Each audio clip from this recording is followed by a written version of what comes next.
It started as an innocent conversation among friends. We were lounging in my living room on a stormy night, the rain pelting against the windows in a rhythmic assault. The power had flickered out, leaving us in the dim, flickering glow of a few scattered candles.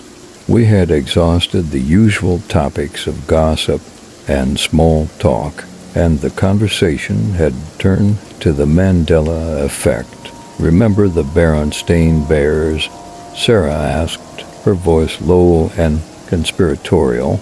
Except it was never Berenstain, it was Berenstain. "Yeah, I remember," I reply, feeling a shiver run down my spine. It's so weird how so many people remember it wrong. "Or how about the Monopoly man?" Jason chimed in. "I swear he had a monocle." "Me too," Sarah exclaimed. "But he never did. It's so strange."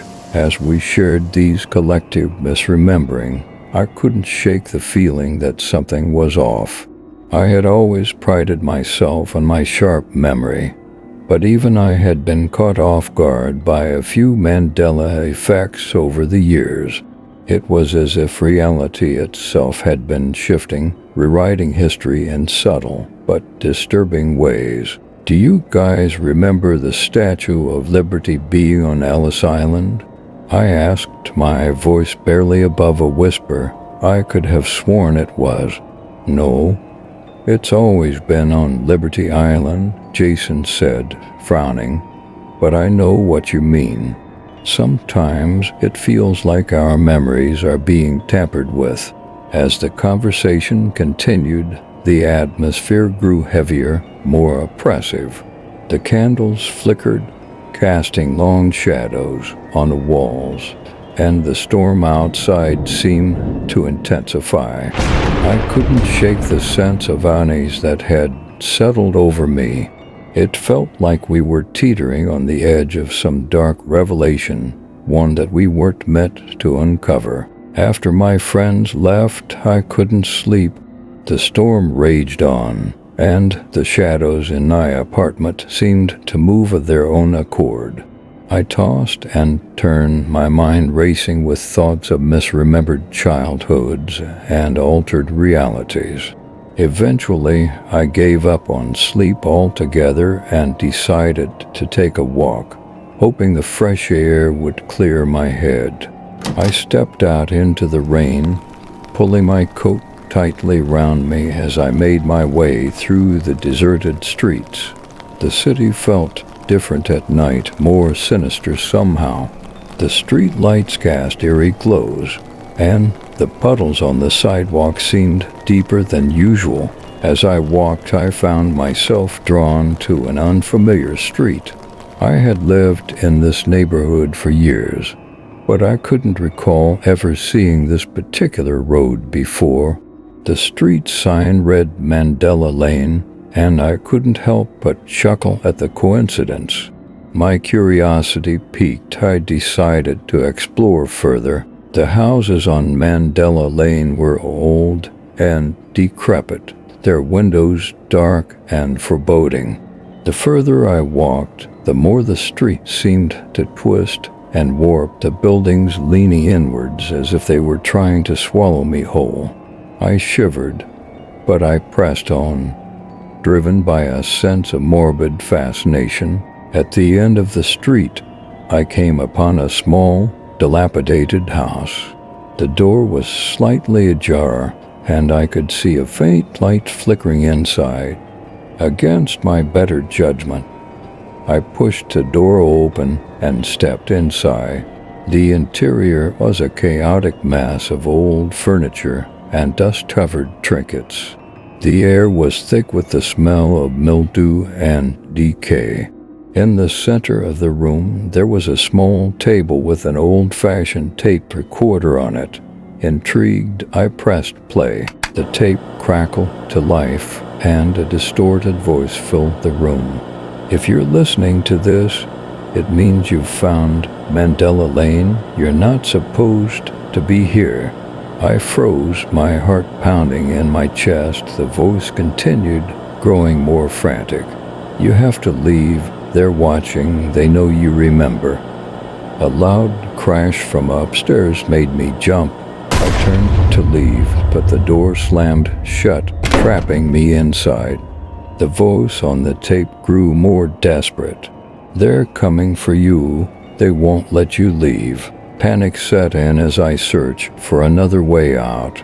The windows were boarded up, and the walls seemed to close in around me.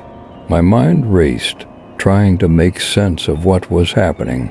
How had I ended up here? Why couldn't I remember this street? As I frantically searched for an escape, I stumbled upon a stack of old photographs.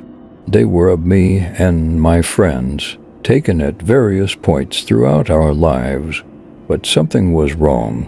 In each photo, there was a shadowy figure standing in the background, watching us. The same figure appeared in every picture, always lurking just out of sight. My blood ran cold as I realized the implications. This wasn't just a coincidence.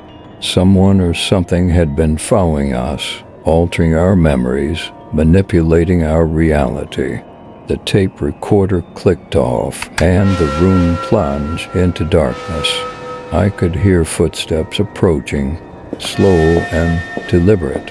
The shadows on the walls seemed to come alive, writhing and twisting as they closed in on me. Desperate, I grabbed a rusty old pipe from the floor and backed into a corner, ready to defend myself. The footsteps grew louder, closer, until they stopped just outside the door. I held my breath, waiting. The door creaked open, and a figure stepped inside. It was a man, but there was something wrong with him. His eyes were hollow, and his skin was a sickly shade of gray. He stared at me with a look of recognition, as if he had been expecting me. "You shouldn't be here," he said in a voice that set chills down my spine. "This place is not for you." "Who are you?" I demanded, my voice trembling. "What do you want from me?" He took a step closer, and I tightened my grip on the pipe. "I am a guardian of memories," he said. "It is my duty to ensure that certain events are remembered correctly, and that others are forgotten." "Why?" I asked, my mind racing. "Why are you doing this?" He sighed, a sound that seemed to echo through the room. "There are things in this world that must remain hidden, truths that are too dangerous to be known. The Mandela Effect is a side effect of our efforts to protect humanity." I shook my head, unable to comprehend what he was saying. "But why me? Why now? You have seen too much," he replied. "You have begun to remember things that were meant to be forgotten. For your own safety, and for the safety of others, you must forget." Before I could react, he lunged at me. I swung the pipe, but he caught it effortlessly, wrenching it from my grasp. His grip was cold and unyielding as he pulled me towards him. "You must forget," he repeated, his voice a hypnotic chant. "Forget, and you will be safe." As he spoke, I felt a strange sensation wash over me. My memories began to blur, slipping away like sand through my fingers. I struggled to hold on, but it was no use. The harder I tried to remember, the faster they faded. In my last moments of clarity, I realized the true horror of the situation. The Mandela Effect wasn't just a harmless quirk of memory. It was a deliberate act, a means of controlling and manipulating reality. The guardian and his kind were erasing our memories, rewriting history to suit their own purposes. As my consciousness slipped away, I saw the shadowy figure from the photograph standing behind the guardian. It reached out a hand, and I felt a cold, numbing sensation spread through my body. My vision darkened, and I knew that I was about to forget everything. I awoke in my apartment. The storm outside reduced to a gentle drizzle. The candles had burned down to stubs, and the first light of dawn was creeping through the windows. My friends had long since gone, and I was alone. For a moment, I couldn't remember how I had gotten there.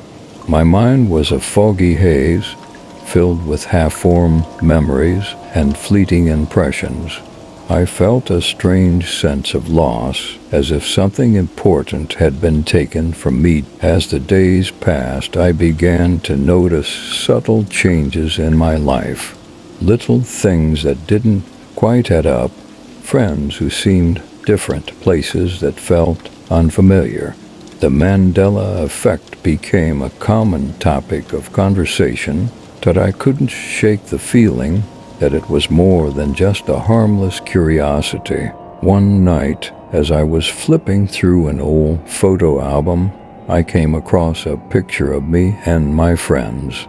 We were standing in front of the Statue of Liberty, laughing and smiling. But in the background, barely visible, was a shadowy figure watching us. A chill ran down my spine as I realized that I had seen that figure before, in my dreams, in my memories, in the forgotten corners of my mind. It was always there, lurking just out of sight. And then it hit me, the final, horrifying revelation. The Mandela Effect wasn't just about misremembered details. It was about something much darker, a hidden truth that we were never meant to uncover. As I stared at the photograph, I knew that I would never be the same. The shadows of memory had taken root in my mind, and there was no escaping them. The Mandela Effect was not just a quirk of the human brain. It was a sinister force lurking in the shadows. Thank you for tuning in. Please leave a like and subscribe. I will see you again next week.